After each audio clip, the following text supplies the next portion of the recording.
정의연과 윤미향 당선인에 대한 논란이 계속되는 가운데 검찰이 정의기억연대를 잇따라 압수수색했습니다. 네, 정의연과 윤 당선인에 대한 검찰 수사가 속도를 내고 있는 모습입니다. 수사 쟁점과 전망에 대해 양지열 변호사와 함께 이야기 나눠보겠습니다. 안녕하십니까? 네, 안녕하세요. 변호사님, 검찰이 정의기억연대에 대해서 어제에 이어서 오늘 또 지금 압수수색을 하고 있습니다. 어떻게 보십니까? 마포구에 있는 기존 네. 쉼터에 관해서 압수수색을 하고 있고 이 명목상은 그 쉼터에 대한 정보 보조금이 공시 과정에서 일부 누락됐다라고 하는데요. 네. 시간으로 봤을 때 첫 번째 정의기억연대에 대한 압수수색이 오늘 새벽 5시 30분에 끝났기 때문에 네.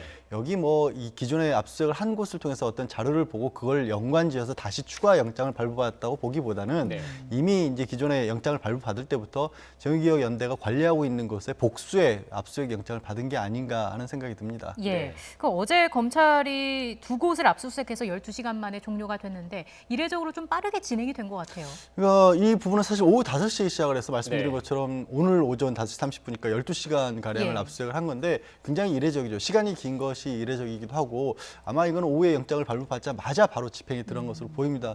그런데 사실상 밤샘 조사나 마찬가지거든요. 네. 압수수색을 한다고 해도 일방적으로 모든 집기들을 가지고 나오는 게 아니라 참관인이 있어야 되고 현장에서 조사도 하기 때문에 이 밤에까지 이 하룻밤을 꼬박 새서 압수수색을 하고 사실상의 강제 수사를 한 셈인데 이렇게 급하게 했어야 됐던 배경이 무엇인지는 좀 잘 이해가 안 가는 부분이 있습니다. 그러니까 이 국민적 관심이 굉장히 뜨겁고 중요 사안인 건 맞을 수도 있지만 네. 어떤 혐의 사실을 가지고 어느 정도의 어떤 소명을 했길래 이렇게 급하게 압수수색을 서둘러야 됐을지는 아직은 지금 추측하기 좀 어려운 상황입니다. 네.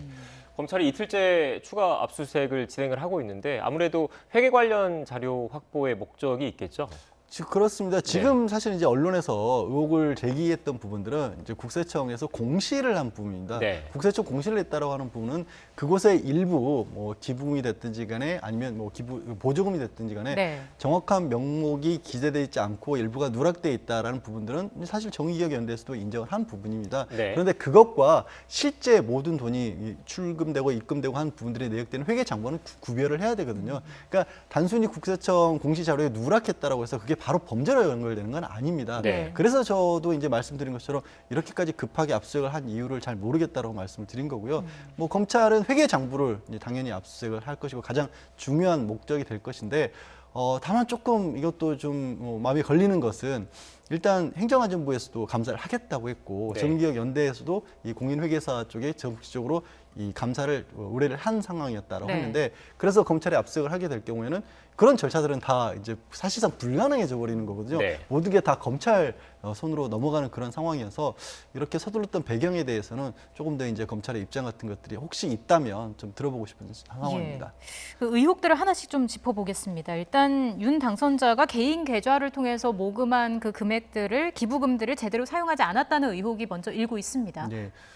사실 정확하게 사용하지 않았다기보다는 왜 개인 계좌로 받았느냐라는 부분이 이제 예. 의혹의 시작이었던 거죠. 네. 근데 이 정기억연대의 해명은 그런 겁니다. 주로 할머니들이 해외로 출장으로 여행을 가거나 아니면 이제 장례가 있었을 경우에 이거를 이제 상주 명목으로 해서 윤미향 당선인 개인 계좌로 받았다는 것이고요.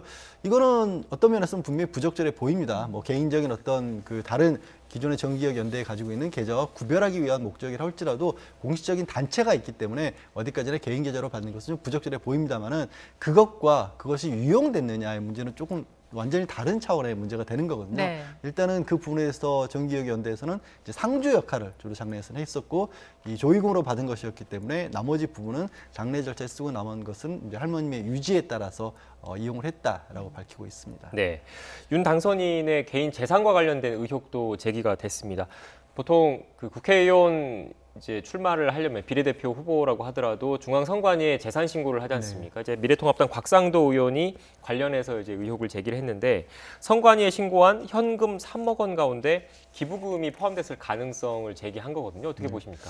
그 부분은 이제 곽상도 의원은 네. 이제 두 부부의 그러니까 윤미향 당선인과 이제 남편의 소득에 비춰봤었을 때 이 현금이 너무 많은 거 아니냐. 일반적으로 현금을 이렇게 많이 가지고 있지는 않기 때문에 그런 얘기를 한 것이고요. 네. 아시겠지만 이제 국회의원 모든 선거가 그렇습니다만 정확하게 정말 그 신고를 하지 않으면 나중에 설령 당선이 되더라도 이건 허위사실 문제가 공포로 되죠. 이 당선인 신분을 잃을 수 있기 때문에 정확하게 신고를 하는 겁니다. 그런데 그러니까 왜 현금으로 가지고 있었느냐에 대해서는 윤미향 당선인의 얘기를 들어봐야겠지만 그걸 바로 기부금으로 연결시키는 것은 너무 지금 단계에서 너무 많이 건너뛴 게 아니냐. 네. 지금 말씀을 드린 이유처럼 정확하게 모든 재산을 공개를 해야 되는데, 그러니까 미래통합당 곽상도 의원은 이게 부부의 수입에 비해서 너무 많은 현금이 있기 때문에 네. 혹시 이게 기부금을 가지고 있었던 게 아니냐라는 그런 의혹을 제기를 하셨는데, 사실 여부야 이제 검찰이 뭐 강제 수사에 돌입을 했으니까 네. 곧 밝혀지겠지만, 지금 같은 경우에 말씀드린 것처럼 국회의원 출마를 하기 위해서 낱낱이 재산을 공개해야 되는 상황에서 현금이 이렇게 많이 있다는 걸 정말로 기부금을 횡령해서 자산하는 조성한 재산이라면 네. 그걸 그렇게까지 신고했을까 상식적으로 좀 받아들이기가 어려워요. 그러니까 이거는 사실 지금 뭐 윤미향 당선인과 관련해서 해명되지 않은 많은 의혹이 나오긴 했습니다만은 명확한 근거 없이 이런 좀 너무 극단적인 어떤 주장을 하시는 거는 조금 피해야지 않을까 싶습니다. 네. 검찰 수사가 진행되고 있으니까 좀 더 지켜봐야 한다는 말씀이신 것 같은데, 야당의 주장대로 그런데 기부금 일부가 그 윤 당선인 개인 계좌에 남아 있었다면 어떤 혐의가 적용될 수 있는 건가요? 뭐 개인 계좌에 남아 있었다라는 것만으로는 어렵지만 이걸 네. 유용했을 네. 경우가 있고, 조금 전에 이제 기부금이 혹시 재산에 들어간 게 아니냐라고 그렇죠. 그렇게 지금 곽상도 의원이 주장하는데, 네. 저는 뭐 믿기지는 않지만 쉽게 생각하기는 어렵지만 만약에 정말로 그랬다면 자기의 재산이라고 신고를 한 거잖아요. 네. 그렇게 될 경우 이제 횡령이 되는 거죠. 네. 다른 의혹도 짚어보겠습니다. 안성 쉼터에 대해서도 계속해서 의혹이 나오고 있는 상황이죠. 그 지난 주말에 이제 유미향 당선인이나 정의기억 연대와 관련해서 이제 가장 큰 어떤 관심사로 떠오른 부분이 안성 쉼터겠죠. 평상시 주변에 있는 어떤 시가들보다 비싼 곳을 또 할머님들이 쉼터로 사용하기에는 그렇지 적절해 보이지 않는 곳에 마련을 했고, 또 그것을 관리하는 과정에서 이제 유미향 당선인의 아버님께 이 관리를 맡겼고, 또 네. 많은 돈은 아닙니다. 6년에 쌓였기 때문에 하여튼 네. 급여를 지급을 했다는 사실도 좀 부적절해 보이는 부분이 있고, 또 게다가 이 실제 공식적으로 이 어떻게 보면은 이 그 정의기억 연대 쪽에서 제출한 자료에 의한 건축물 대장 같은 것과 아니면 공식적인 기록에 보면 이게 불법 중개축을 한 게 아니냐, 차이가 너무 많이 난다, 이런 부분들이 있어서 이거는 또 안성시에서도 이미 이 조사에 착수한 상황입니다. 네. 안성 쉼터 관련해서 핵심적인 내용은 결국 그건 것 같습니다. 비싼 값에 사서 싸게 팔았고 결국 그 차액만큼 정의기억연대에 손해를 끼쳤다. 그래서 배임 혐의를 적용할 수 있다. 이 부분인 것 같은데 어떻게 보십니까? 그러니까 이런 부분들이 만약에 실제로는 그런 가격이 아닌데도 불구하고 그 7억 5천만 원 가량을 주었다. 그러니까 네. 실제 예를 들어서 정확한 시세가 가정입니다. 뭐 3억 4억 정도였다고 한다라면 네. 그 차액만큼이 정의기억연대가 아니라 공동기금에서 받은 기부금이지 않습니까? 네. 그거를 쓴 거기 때문에 그 다른 사람의 재산을 관리해야 되는 입장에 있는 당선인이나 아니면 정의기억연대 쪽에서 배임을 했다라고 볼 여지가 있다라는 것인데요. 네. 또 정의기억연대 쪽에서는 그 집 자체가 뭐 신규 주택이었었고, 원래 건설했던 그 건설사 사장이 본인의 그러니까 노후 거주를 위해서 지은 것이었기 때문에 일반적인 주택과는 좀 다르다라는 해명을 하고 있는데, 네. 그렇게 차액이 크게 난다는 사실 말고도 설명드린 바와 같이 문제가 있다는 사실을 알면서도 그러니까 고의로 그런 행동을 했었을 때 배임죄를 물을 수가 있습니다. 그 이른바 업계약서 의혹을 두고 당시 중재자 역할을 했던 이규민 당선인이 그 수수료 등의 그 이익을 취한 게 아니냐라는 의혹이 나오고 있는 건데, 물론 이 당선인은 이득을 취한 바가 없다고 반박을 하고 있습니다. 네. 만약에 이게 사실이라면 어떤 혐의를 적용받게 되는 건가요? 그게 사실이라고 한다라면 그 지금 집값을 단순하게 올린 게 아니라 네. 집값을 올려서 이 집을 팔았던 쪽에도 이익을 준 거고, 네. 그 중간에 수수료로서 이규민 당선인에게도 이익을 줬다라는 것이고, 네. 네. 그것은 이제 배임의 공범이 되는 것이죠. 안성 쉼터 같은 경우에는 앞서 잠깐 언급을 하시긴 했는데 그 윤 당선인의 아버지가 관리를 맡았고 인건비가 지급이 됐지 않습니까? 이 부분은 어떻게 법적으로 문제 없는 겁니까? 그 부분은 실질적으로 관리를 했고, 네. 급여가 지급된 부분이 어떤 정상적인 지급이라고 볼 수 있느냐, 그리고 네. 최소한 그러니까 본인의 아버지를 관리인으로 선정한 것은 저희가 봤을 때 부적절하지만, 네. 이게 정의기억연대 내에서도 어떤 절차를 거쳐서 이 분에게 맡긴 것이냐를 좀 따져봐야 될 것 같아요. 액수로 따진다라면 뭐 100만 원에서 120만 원, 많게는 적게는 50만 원 가량을 받았다고 하니까 네. 그 액수가 그 크게 어떤 사회 상식에 비춰봤을 때 높아 보이진 않거든요. 네. 그럼에도 불구하고 말씀드린 것처럼 혹시라도 이게 뭐 정기기억 연대조차도 모르는 일로서 벌어졌다거나 네. 실제 관리를 하지 않았는데도 불구하고 뭔가 이런 형태로 해서 일정의 액수를 지급을 한 거라면 법적인 문제가 될 수 있겠죠. 네. 지금 뭐 기부금, 보조금, 부정회계 문제도 나오고 있는 상황인데 어떨까요? 외부 감사가 제대로 진행이 될까요? 지금 말씀드린 것처럼 이 공익회계사 단체를 통해서 네. 감사를 받겠다라고 정의기억연대 쪽에서 입장을 밝혔고, 그 절차를 시작을 했다라고 했는데, 검찰에서 이 압수수색을 했고 네. 아마도 검찰에서 압수수색할 경우에는 이 회계장부 자체를 가져갔을 가능성이 높거든요. 네. 그러면 외부 감사를 받을 길이 없어지는 거고 네. 그래서 저는 뭐 정의개혁연대 실제로 법적으로 문제가 있는지 없는지는 이제 밝혀질 수밖에 없는 상황이 이르렀지만 뭔가 뭐 공식적인 행정안보의 감사라든가 다른 절차들을 밟기 이전에 검찰이 먼저 이 수사에 착수한 부분들이 과연 이렇게 선조치를 취할 만큼의 필요성이 있었는가는 조금 의구심이 듭니다. 네, 앞서 저희도 단신 기사로 전해드렸었는데 회계사회에서 정의연의 감사기관 추천 요청을 거절을 했습니다.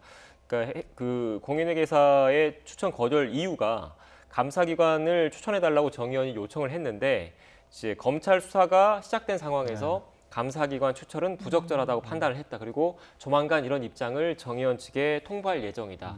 사실 이렇게 되면 결국은 이번 그 각종 의혹과 관련된 거는 검찰 수사로 이제 정리가 되고 밝혀지고 규명되는 수밖에 없는 상태인 거죠. 예, 그렇습니다. 전적으로 이제 검찰의 손에 어차피 달릴 네. 수밖에 없는 상황인데 말씀드린 것처럼 공식적인 절차들이 있죠. 그러니까 네. 우리가 이제 그 공인회계사에 부탁을 하는 부분은 네. 정의개혁연대가 자체적으로 한 거라고 할지라도 네. 행정안전부에서도 감사를 하겠다고 이미 밝혔지 않습니까? 네. 그 감사 절차조차도 의미가 없어져 버렸단 말이에요. 그래서 네. 뭐 시민단체 국민적 관심사인 것도 있고 시민단체 고발도 또 언론의 의혹 제기도 있었지만 이 상황이 검찰이 바로 이 수사에 착수할 만큼의 시급한 그런 어떤 소명된 의혹들이 있었느냐에 관해서는 조금 의문의 여지가 있다는 말씀을 드리는 네, 겁니다. 이번 정의기억연대 그리고 윤 당선인과 관련된 의혹의 핵심은 결국 돈과 관련된 부분이지 않습니까? 네. 공시, 부정회계 그리고 기부금 유용 같은 그건데 결국은 검찰 쪽에서 물론 확인을 해봐야 되겠지만 그 거래 내역과 관련된 뭐 압수수색을 당연히 하겠다는 건 수순일 테고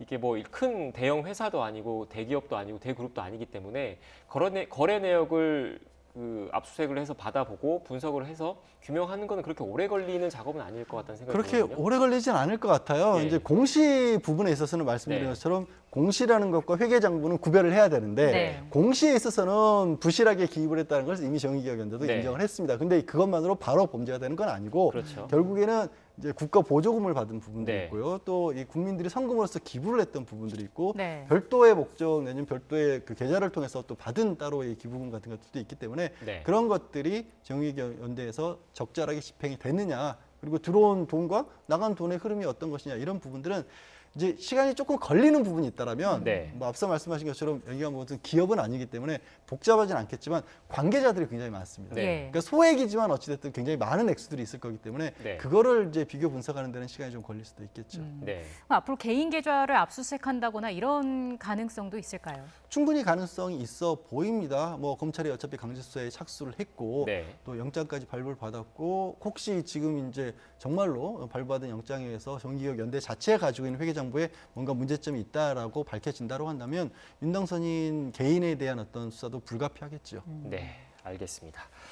지금까지 양지열 변호사와 함께 윤미향 당선인과 관련된 각종 의혹에 대해서 이야기 나눠봤습니다. 오늘 말씀 고맙습니다. 고맙습니다. 고맙습니다.